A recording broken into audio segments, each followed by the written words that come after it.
Let's see the question. Question is define inertia of rest and give any two of its example. ठीक है, तो हमें करना है, डिफाइन करना है इनर्शिया को। इनर्शिया क्या है? एक रेजिस्टेंस है, एक प्रॉपर्टी है किसी भी मटेरियल की जिसके पास मास है।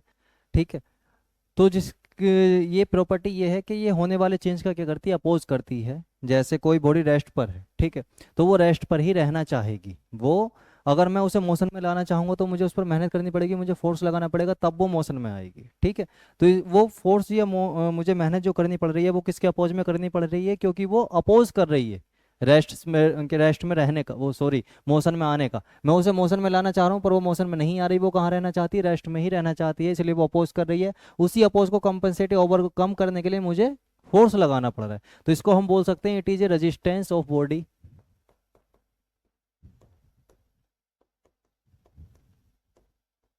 It is a resistance of body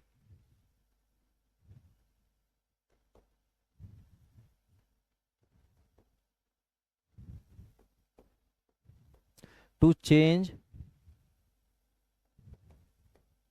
it's states of rest. ठीक है, या ऐसे लिख सकते हैं inertia is defined as a resistance of a body to change its state of rest. या ये अब किस उसमें स्टेट में होने वाले चेंज का, रेस्ट में होने वाले चेंज का क्या करती है? अपोज करती है। एक प्रॉपर्टी है किसी बॉडी की, अगर उसे हम रेस्ट से मोशन में लाना चाहेंगे तो वो क्या करेगी? अपोज करेगी। उसी प्रॉपर्टी को बोला जाता है इनर्शिया। ठीक है, अब एग्जाम्पल जैसे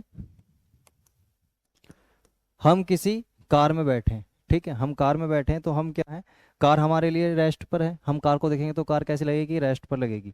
तो कार के लिए हम रेस्ट पर है और हमारे लिए कार रेस्ट पर है। ठीक है, पर जैसे ही कार ब्रेक लगाती है, जैसे ही कार ब्रेक लगाती है तो हम क्या करते हैं? आगे की तरफ फॉरवर्ड डायरेक्शन में चले जाते हैं। किसकी वजह से? इनर्शिया की वजह से। क्योंकि जो पर्सन बाहर खड़ा है, ठीक है, जो पर्सन बाहर खड़ा है उसके लिए क्या है? हम मूव कर रहे हैं, मूव कर रहे हैं तो हमारी बॉडी भी मूव कर रही है, तो वो मोशन में रहेगी हमेशा। बॉडी क्या रहना चाहेगी? मोशन में ही रहना चाहेगी। पर जैसे ही ब्रेक लगते हैं तो वो क्या करते हैं? रोकने की कोशिश करती है। कार जैसे ब्रेक लगाएगी तो हम रोकने की कोशिश करेंगे, पर वो रुकना नहीं चाहेगी। वो क्या करेगी? उसका अपोज करेगी, क्योंकि वो पहले से मोशन में है तो मोशन में ही रहना चाहेगी। इसलिए हमारी बॉडी कुछ क्या चली जाती है? फॉरवर्ड डायरेक्शन में चली जाती है। पर अच्छा, हमें यहाँ एग्जाम्पल देने हैं रेस्ट के। डिफाइन इनर्शिया ऑफ रेस्ट, तो रेस्ट पर जैसे एक बॉल रखी है सरफेस पर, ठीक है, रेस्ट पर है, और हम उसे हिट कर देते हैं। ठीक है, हम उसे हिट करेंगे तो क्या होगा? हमारे पाँव में या फुट में हम चोट लग जाएगी, हम हर्ट हो जाएंगे। क्यों? क्योंकि वो मोशन में नहीं आना चाहती थी, हमने उस पर फोर्स लगाया अपने फुट से उसे मोशन में लाने के लिए, पर वो मोशन में नहीं आना चाहती थी, वो उसका अपोज कर रही थी, इसलिए उसने वापस फोर्स लगाया हमारे फुट पर, इसलिए हमें क्या हुआ? हर्ट हो गया। तो एक एग्जाम्पल हम लिख सकते हैं ये, hitting a ball rested on the surface. तो वो क्या करेगी? उसमें होने वाले चेंज का अपोज करेगी, इसलिए वो जो हमारा पैर है, जो फुट है, वो हर्ट हो जाएगा। ठीक है, क्योंकि हमें मेहनत करनी पड़ेगी उसे मोशन में लाने के लिए, क्योंकि वो नहीं चाहती मोशन में आना, और वो रेस्ट में ही रहना चाहती है। दूसरा एग्जाम्पल हम लिख सकते हैं,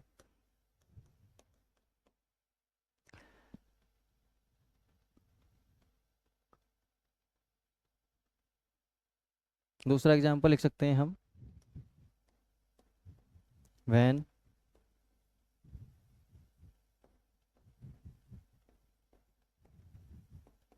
car apply breaks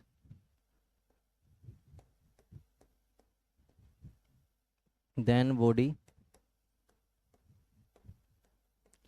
tends to move in forward direction। ठीक, तो ये दो इनर्शिया के एग्जाम्पल हैं। अगर कोई बॉडी रेस्ट पर है, अगर उसे हमें मोशन में लाना है तो उसे हिट करना पड़ेगा, और हम हिट करेंगे तो वो थोड़ा हर्ट होता है। ठीक है, क्योंकि वो मोशन में नहीं आना चाहती, वो उसका अपोज करती है। उसी तरह जब हम कार में मूव कर रहे होते हैं, हम बैठे होते हैं, रेस्ट पर होते हैं, पर जैसे ही कार ब्रेक लगाती है तो हम कहाँ चले जाते हैं? मोशन में, फॉरवर्ड डायरेक्शन में आ जाते हैं। तो ये भी एक उसका एग्जाम्पल है। ठीक है, यही हमें बताना